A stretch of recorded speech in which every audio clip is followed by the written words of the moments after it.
నిన్న కళ్యాణ్ త్యాగం ఒప్పుకోకుండా అండ్ కళ్యాణ్కి ప్రాబ్లం లేకుండా తనూజ చేసిన పని మీకు ఎంతమందికి నచ్చింది? తనూజ నిజంగానే బంగారం. ఈ విషయంలో ఆ మెచ్యూరిటీ ఉంది, అండర్స్టాండింగ్ ఉంది. వేరే వాళ్ళ కోసం తన కోసం తన సపోర్ట్ తీసుకుంటుంది కానీ సాక్రిఫైసెస్ కోరుకోవట్లేదు.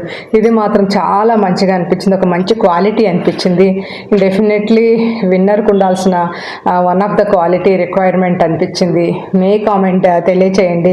తనుజను చూస్తే ఎంత మంచిగా నచ్చింది. అండ్ ఆల్సో రాము విషయంలో కూడా తను సపోర్ట్ చేయటం, ఉండమనటం కూడా చాలా బాగా అనిపించింది. Highlight episode for Tanuja. తనుజకి వెరీ పాజిటివ్ బూమింగ్ అంటే ఒక మంచి స్ట్రాంగ్ ఎపిసోడ్ అంటే నిన్నటిది అనుకోవాలి. ఇప్పటి వరకు ముందు ఇంకా ఉండొచ్చు, బట్ డెఫినెట్లీ ఒక మంచి టర్న్ ట్విస్ట్. ఆల్రెడీ టాప్ 3లో ఉంది అని అకార్డింగ్ టు దేర్, స్టిల్ తనకు అవసరం లేదనుకుంది. చూడండి, చాలా బాగా నచ్చింది తనుజ.